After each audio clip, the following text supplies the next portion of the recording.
She thought she was only cleaning out the attic until she pulled her father's old military jacket from a box. From the pocket slipped a hidden letter, one that carried a truth so powerful, it would rewrite everything she thought she knew about him. The attic was a world of silence. Dust floated like tiny ghosts in the narrow shafts of sunlight that cut through the wooden beams. She coughed lightly, brushing her hands along the boxes stacked high, each one marked with faded ink, books, tools, winter clothes. It was the kind of place people forget exists, until one day, grief or memory drives them upward. She had promised herself she wouldn't cry that morning. Not again, not after all these years. But grief isn't a polite guest, it shows up where it pleases. And today it had pulled her into this attic, back into her father's shadow. Her eyes landed on a box tucked into the farthest corner. It was smaller than the others, wrapped in brittle brown tape. She tugged it free, the cardboard groaning under its own weight.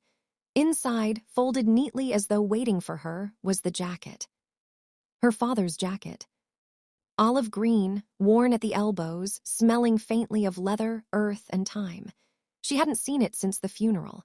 Since the day the flag had been folded and handed to her trembling mother. Her breath caught. Carefully, she lifted it out, feeling its weight settle over her arms like a memory returned. She traced her fingers along the sleeve, every stitch familiar. And then her hand brushed something odd, a ridge inside the pocket. She slipped her fingers in, heart thudding. Paper, folded stiff, hidden deep in the lining.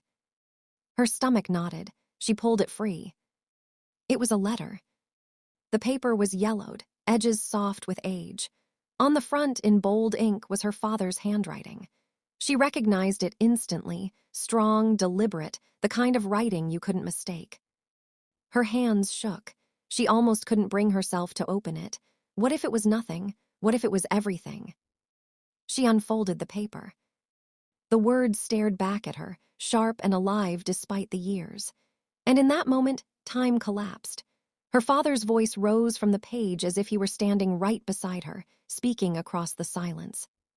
He wrote of a mission, not the one in the reports, not the story the military had told her family.